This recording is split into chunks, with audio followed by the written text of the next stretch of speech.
The test is in 4 parts: Part 1, Part 2, Part 3, and Part 4. Now look at Part 1. Part 1. You are about to hear a conversation between a man and a woman who are having a discussion about enrolling in a university course. First, you have some time to look at questions 1 to 7.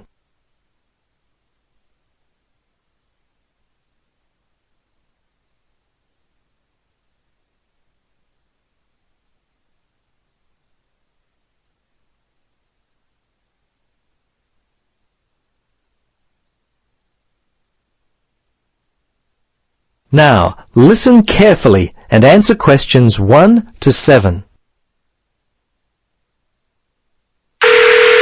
Registrar's office, this is Pam. Yes, hello. I'm calling about enrolling to study at the university. This is the right number? Yes, this is Mitchford University admissions. What would you like to know? Well, basically I need to know what I have to do to be enrolled as a student. You see, I'm currently studying education at another school. I've just finished my first year, but I'm not really enjoying it. I think I'm more interested in accounting. My dad teaches maths, so I thought it might be a good choice. Well, better than business anyway. Okay. Have you received a registration pack? No? How can I get one of those? Well, you've got to have one to register.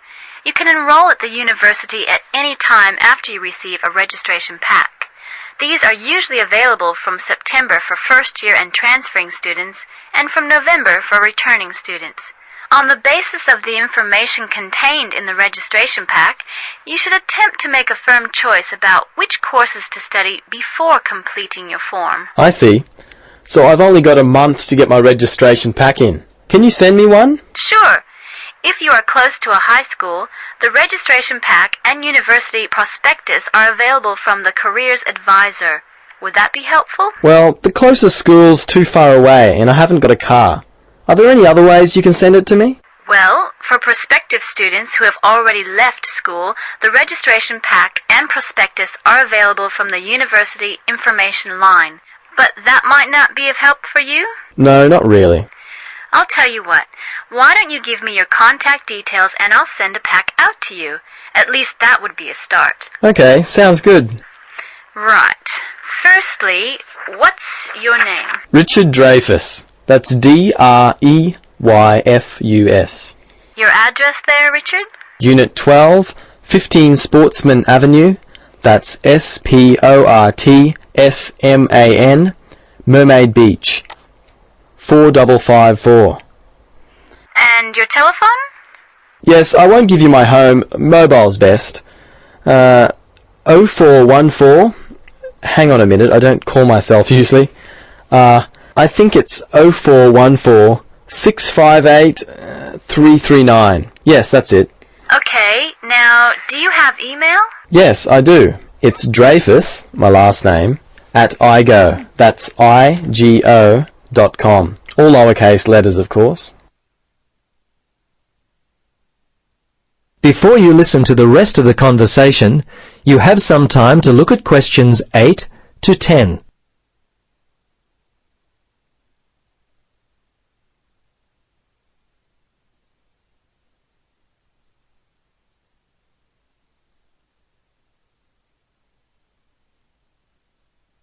Now listen carefully and answer questions 8 to 10. Okay, that looks fine. Now, do you have any questions for me? Yes, I've got a friend who is interested in studying at the university. I'm not sure what would be the best way for him to register. Can you give me some suggestions? Sure, there are 3 ways to register. Option 1 is telephone registration. Before you telephone, fill out the registration form included in your pack. This will ensure you have all the information that you require. The number is in your registration packet. Don't forget to hold on to a copy of your registration form for future reference. Yep, okay. Option 2 is registration by post. All you have to do there is complete the relevant sections of the registration form and post the completed form together with all documentation required in the envelope provided. All right. The third way is to simply come in. Visit the Student Information Center in the Information Services building and your friend will receive personal assistance on how to complete his forms. Thanks very much. You've been most helpful. You're welcome. Good luck with your future studies. That is the end of part 1. You now have half a minute to check your answers.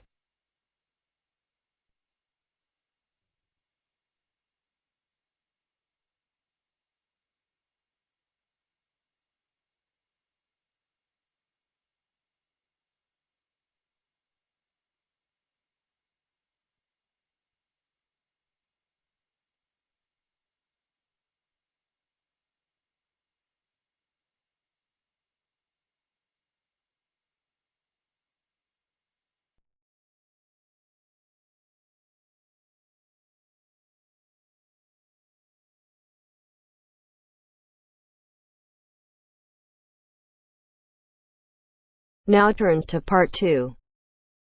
Part 2. You are going to hear a conversation between a student and a driving instructor. First, look at questions 11 to 14.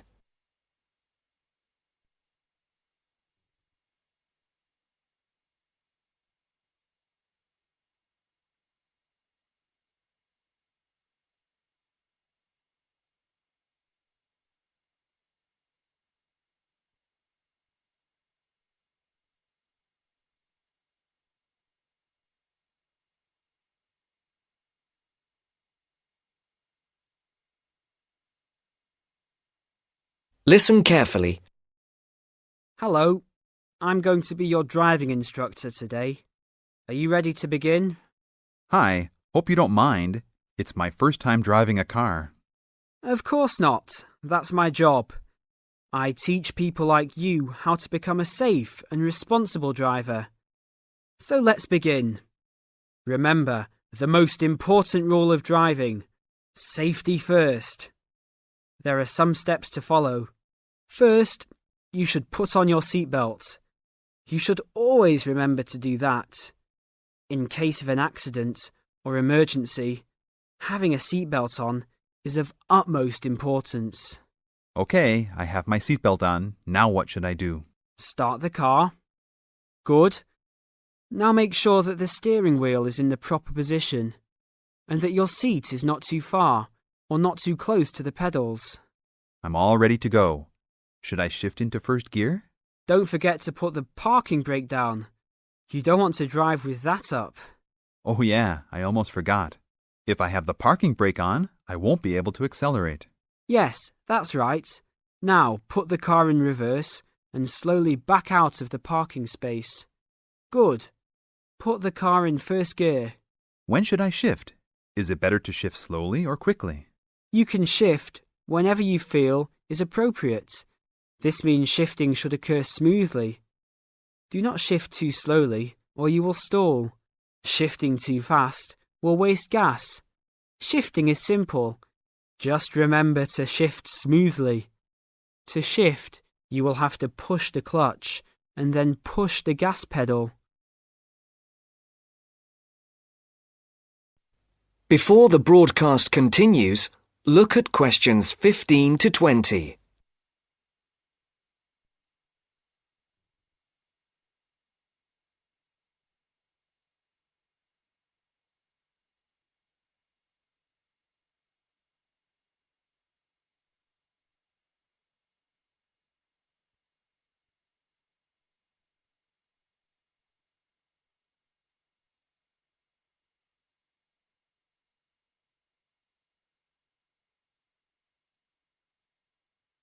You will now listen to the second part of the talk. Remember, smoothly is the key to good shifting. Like this? Yes, that's good. Now keep it slow. Don't drive very fast just yet. Be sure to constantly check your mirrors for oncoming traffic. Always be aware of everything that is around you, including 3 important things.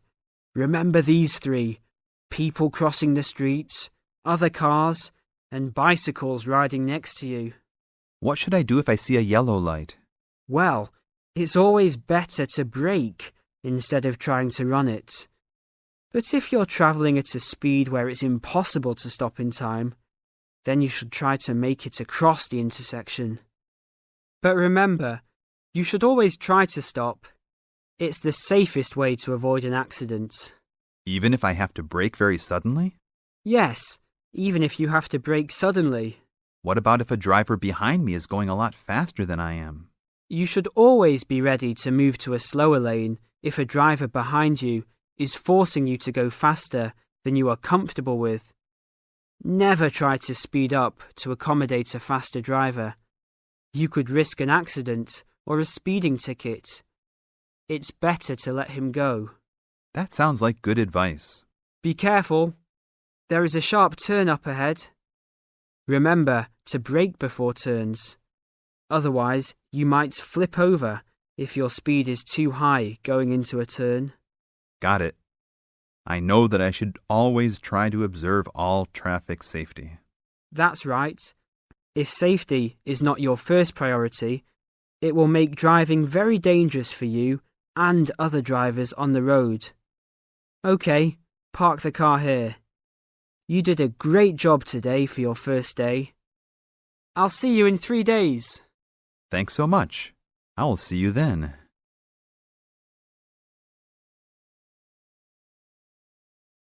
That is the end of part 2. You now have half a minute to check your answers.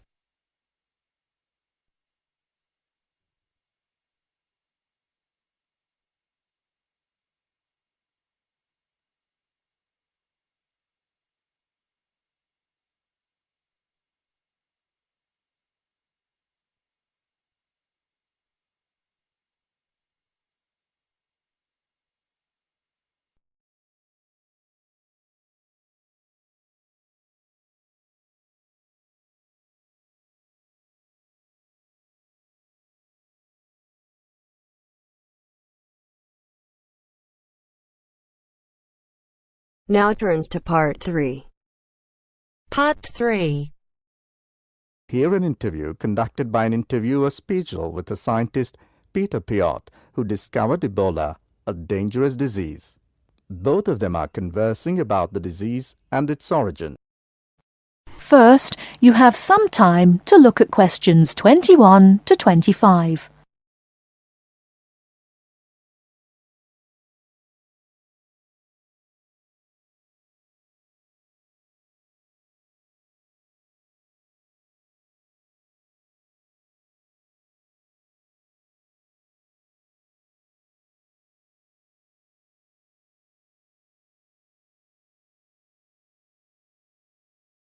Now, listen carefully and answer questions 21 to 25. Professor Piot, as a young scientist in Antwerp, you were part of the team that discovered the Ebola virus in 1976. Can you tell how did it happen? I still remember. Some day in September, a pilot from Sabina Airlines brought us a shiny blue thermos and a letter from a doctor in Kinshasa, in what was then Zara in the thermos. He wrote there was a blood sample from a Belgian nun who had recently fallen ill from a mysterious sickness in Yambuku, a remote village in the northern part of the country. He asked us to test the sample for yellow fever. These days, Ebola may only be researched in high-security laboratories. How did you protect yourself back then? We had no idea how dangerous the virus that we were dealing with was. And there were no high-security labs in Belgium back then. We just wore our white lab coats and protective gloves. When we opened the thermos, the ice inside had largely melted and one of the valves had broken. Blood and glass shards were floating in ice water. We fished the other, intact test tube out of the slop and began examining the blood for pathogens using the methods that were standard at the time. But the yellow fever virus apparently had nothing to do with the nun's illness. No, and the test for Lassa fever and typhoid fever were also negative. What then could be? Our hopes were dependent on being able to isolate the virus from the sample. To do so, we injected it into mice and other lab animals. At first, nothing happened for several days. We thought that perhaps the pathogen had been damaged from insufficient refrigeration in the thermos. But then, one animal after the next began to die. We began to realize that the sample contained something quite deadly. But you continued. Other samples from the nun who had just died arrived from Kinshasa when we were just about able to begin examining the virus under the electron microscope. The World Health Organization entrusted us to send all of our samples to a high-security lab in England. But my boss at the time wanted to bring our work to a conclusion no matter what. He grabbed a vial containing virus material to examine it, but his hand was shaking and he dropped it on a colleague's foot. The vial shattered. My only thought was, oh shit! We immediately disinfected everything, and luckily our colleague was wearing thick leather shoes. Nothing happened to any of us. Before you hear the rest of the talk, you have some time to look at questions 26 to 30.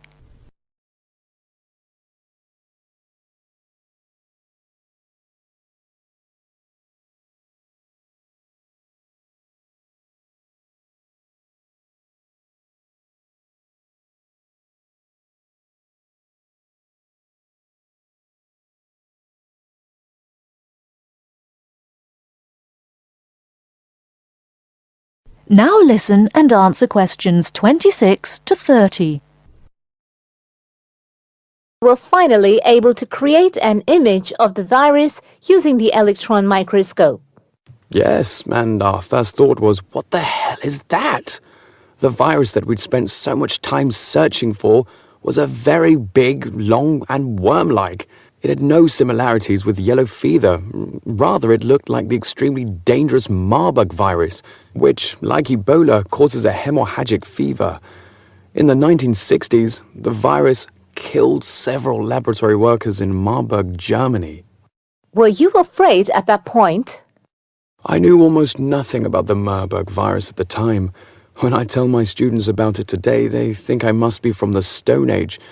But I actually had to go to the library and look it up in the Atlas of Virology.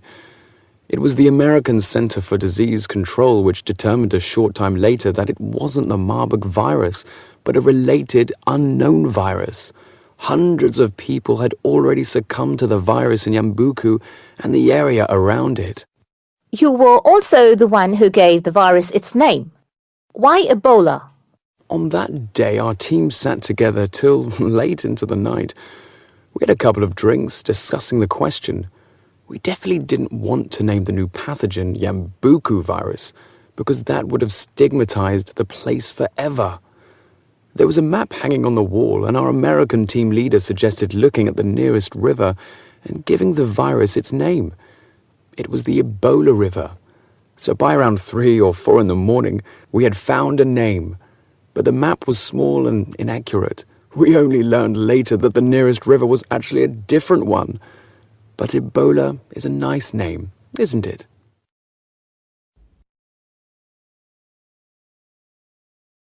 That is the end of part 3. You now have half a minute to check your answers.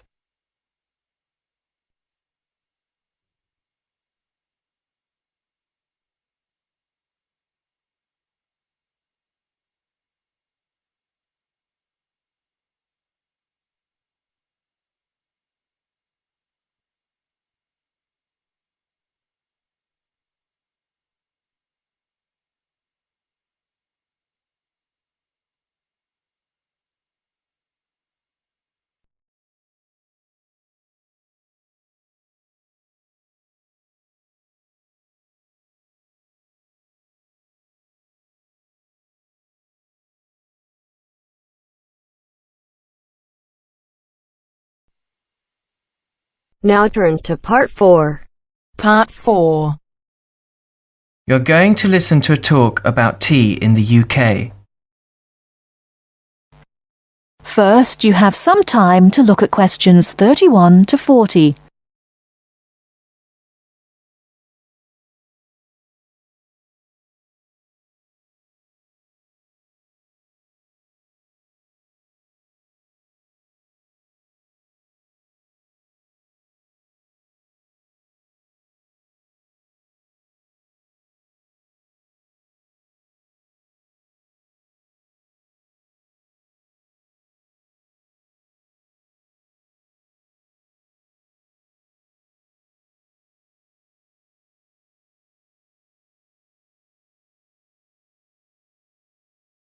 Now listen carefully and answer questions 31 to 40. During the 1930s, there was a popular song which had the title "Everything Stops for Tea," and to millions of British people, a restful cuppa is still an ideal way to relax for a few minutes from the rigours of the day. The English custom of drinking tea has its roots in the 17th and 18th centuries. When first imported to Britain, the exotic cha, or cha, as the Chinese tea was variously called, was considered a man's drink to be enjoyed with colleagues at London coffee shops. These were popular meeting places for many walks of life: politicians, lawyers, poets, actors, and writers. Many London clubs began in this manner, and the famous Lloyd's Insurance underwriters started out as Lloyd's Coffee House. In 1706, the first coffee house that offered tea was Tom's Coffee House, owned by Thomas Twining. He realized that he needed to introduce an added attraction to compete with the many other coffee houses in London, and tea was rare, exotic, and extremely expensive. With these credentials, tea became an exclusive drink and enabled Twining to open a tea shop under the sign of the Golden Lion in the Strand. By the 18th century, the ladies of the more affluent classes were going China mad, using tea as an excuse for displaying their extravagant purchases of Chinese porcelain and Dresden tea sets. A comprehensive tea tray would consist of a teapot and stand, teacups and saucers, sugar bowl, milk jug, and basin for discarded tea and tea leaves. Tea was still expensive and kept in locked tea caddies. Skilled craftsmen fashioned caddies of carved inlaid woods fitted with crystal and precious metals. To ensure the servants weren't tempted by this priceless commodity, the caddy was kept locked, and only the mistress of the house held the key and prepared tea when guests came to visit. No well-brought-up young Englishwoman could consider herself socially acceptable unless she knew how to brew a proper cup of tea. As the 18th century progressed, changes in commerce and working hours resulted in the main meal of the day being taken much later in the evening. The prospect of lasting from breakfast until evening did not appeal to the Duchess of Bedford, who is usually credited with being the first to alleviate late afternoon hunger pangs by introducing a small 4 o'clock meal served with tea. With time, the light, wafer-thin toast or delicate white bread gave way to exotic fillings like tomato and egg, cucumber, chicken, or potted shrimps, followed by buttered scones, crumpets, or elegant pastries. The popularity of tea continued to spread, but it was not until 1839 that the first shipment of Assam Indian tea was landed in Britain. A healthy trade with India was soon established, and tea clippers, like the Cutty Sark, now a museum in a dry dock at Greenwich, were reaching the peak of their sailing days. In 1879, the first limited shipments of Ceylon tea began to arrive, and by 1880 this had been firmly established alongside Indian and China teas, giving the broad range of teas that are available today.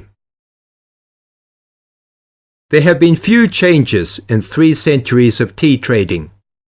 London is still the centre, and indeed Twining still has a shop on the site of the original Tom's Coffee House at 216 The Strand. The name Twining has been linked with tea for over 280 years. Indeed, it was Richard Twining, in his capacity as chairman of the dealers of tea, who in 1784 persuaded Prime Minister William Pitt to reduce the high tax on tea, making the beverage more accessible to the general public. That is the end of part 4. You now have half a minute to check your answers.